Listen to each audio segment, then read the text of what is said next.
Okay, another headline, Costa dropped. Yes. As Spurs hold Chelsea. I don't understand why Mourinho dropped him. The last match in the Premier League against Norwich, it was Costa who got the winning goal. He actually had a good game, and Mourinho just decides to drop him against Tottenham. What is the north color though? We have to Mourinho feels that, almost everybody in that team has been benched. Why not Costa?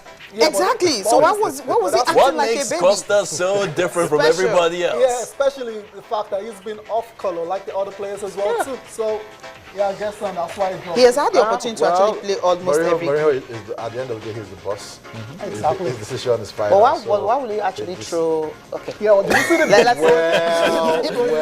Come on. Well, that can happen you at can't any. claim, Yeah, you can't be certain that it was aimed at That was Mourinho. his- yeah. was just You annoying can't that say. he You played can't the say it game. was You aimed can't at say it Mourinho. was aimed at Mourinho. Okay, It was just- I was can't just say. three. I can't Yeah, he say. was unhappy. It Because was, every but player- Mikel was every player actually doesn't- smiling, Yeah, like he's smiling like, smiling. "Oh, Oh, he's is he smiling." doing? Exactly. So it seems Comic okay. relief. No matter what, even if it wasn't aimed at the coach, but why throw it at? And surely, why do it? And the media will pick up on that. Definitely. Of course, That's it was exactly everyone what sat we're there. I mean, that was Especially the English media. the focus was no longer on the Costa fact wasn't that there was a thinking. He wasn't blank. thinking in that direction. Yeah, at it that was point. just annoying. He was just Yeah, frustrated. but- He was That's all. frustrated. Every player wants to play. A player like Costa, who believes he's the number one striker in the world, he wants to play every week. And of course, you understand he gets to get upset if he doesn't play, but that's no excuse for the behavior. It was petulant, it was childish, just playing games. But we know Costa though. Of course, we know Costa, we don't yes, expect we any know less from Diego Costa. His antics in the past. What Jose wants from him is now for him to start scoring goals. He Do hasn't you know scored what it enough means this for you season. to actually be jogging and thinking I'm going to play him 92 At the minutes? point, people were asking, what's Costa doing? Was he really training or what? doing some and at dance the end of the day, when moves he or checked the time, just 92 minutes, there's no one going to stretching, play. Yeah, just have to, And Kennedy comes on and Loftus Kennedy Cheek comes comes And on. then he's wondering, wait a minute, what have I been doing for the past few minutes? At the end of the day, you remember one thing: Mourinho can't be bullied. Nah, Mourinho he cannot be can't, pressured into doing. It's very stubborn, He's sort the of like boss. Van Gaal. You can't pressure them into doing what they don't want to do. They will stick to their guns. And if Costa had jogged the entire length of Stamford Bridge 5 times, it wouldn't have changed anything. Mourinho didn't want to play him yesterday. He wasn't going to play, so he should just take it in the chin like a man and look forward to the next game. That's what they should be doing. Okay, let's check out some other papers. Yeah.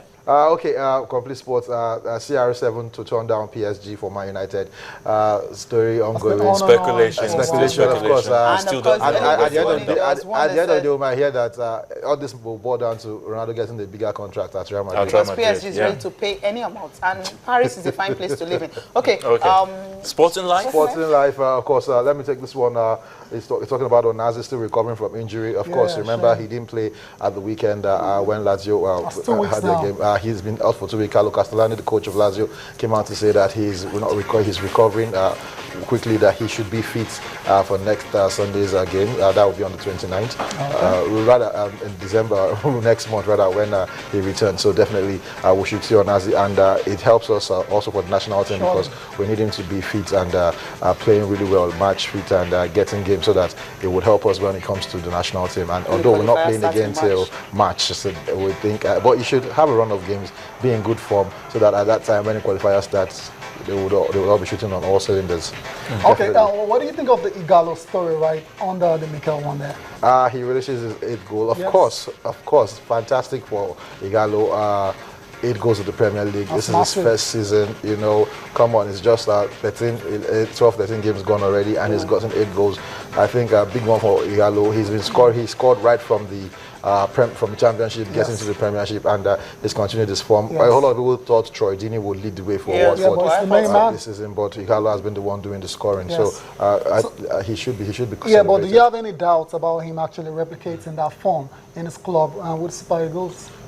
Well, it depends on the quality of players and the kind of service and the formation and tactics. It's all different, Sometimes players, you see them, they can't replicate club form for national team because it's not the same. So do you have any doubts about Ighalo actually doing the same for the Super Eagles? No, I think if he's given the right service, he would deliver. He will deliver. Next paper. Let's take a look at the next paper. I'm sure we still have some other papers. Yes, we have Sporting Sun. Okay. Our big headline here: Sasha's mother is hospitalized, expected after enduring weeks being held in captive, and she's been released. We hear that she's in hospital now, just to run some tests and see how she feels.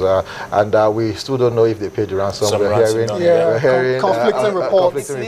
Some people put pressure on them. Some people saying they paid a little that because remember they went from about 8 million to 600,000, and so we hear conflicting reports, not confirmed. That is maybe the family paid that amount. Maybe we'll take the police aspect that says they put pressure on them, and that's how they were able to drop her off. And well, really, it's taken so long. 2 weeks, you said? Yeah. Well, thankfully, she was released just before the Under-23 team started playing. So good one for such a boost, morale boosting news. You can now concentrate. He will be very, very happy now. One other paper, we have one more. Before we go, I like this Anderlecht to break bank for Osimhen. I think if it happens, I would like it. I would like it too. I think that is a club. That's the kind of club Victor Osimhen should be going because first team guarantee, no coming even from if it's not guaranteed, it should be guaranteed. It can be guaranteed. First team, but not starting lineup. Not starting 11. No. First team, yes.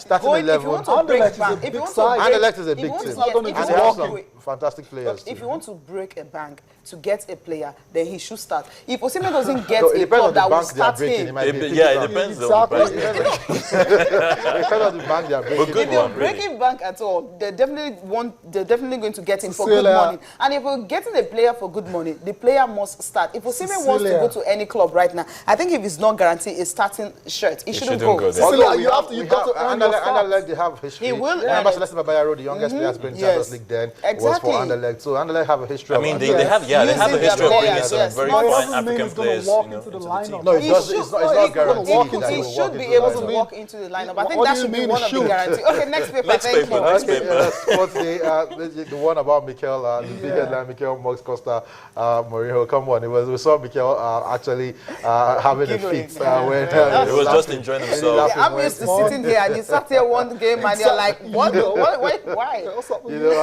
I think Mikel was like, come on, dude, get used to it. I've been doing this for a while now. You had to rub that in. And why are you complaining? And I think we'll find out one from this Sports Day. Fury relations beating Klitschko. He's saying he gave only 65%.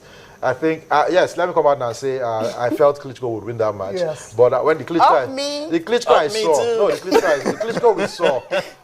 we saw apparently old. Or maybe it's two things. Didn't look prepared. Old. Underrated. Why wouldn't he look underrated? Come on, just swallow your pride and give kudos to Fury. I think he's sort of underrated. He underrated Fury. Because if you had watched that fight, at the end of towards the end of the fight, he started trying to.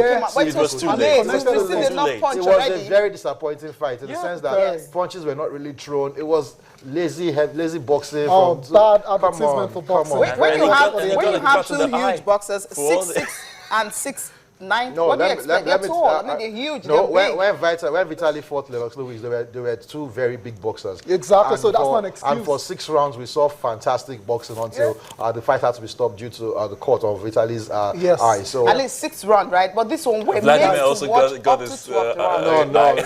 Guys. Tyson Fury has always been that kind of boxer. That's why I never felt he had a chance because he's sort of a lazy boxer. His throws his jabs are slow. He was dancing all around. Come on, I can't wait for maybe if there's a rematch. If there's a rematch, if he takes a rematch, perhaps Klitschko will come out. I think Klitschko will come back. Look at the bloody face. Face right there. I think Klitschko will come out to prove a point if he takes a rematch. What is important is when you have a Vladimir Klitschko looking like this. I mean, he's on the other side now. He's not used to being in this particular situation. Certainly not. It's only when you're Vladimir whether you don't get to be in this situation. But right now, he's in this particular situation and he knows how he. So let's listen to what they have to say. That is Fury and Klitschko after that particular fight. For me, it didn't live up to the billing at all. But it wasn't. Both boxers have been talking. It was a very boring fight. Yeah, both boxers have been talking. Let's listen to it, and when we return, there's some very interesting stats that came out of that game. We will have a look at it. All right. Not a good night for me to win this fight. I wish there will be more clean shots that I could land. I couldn't find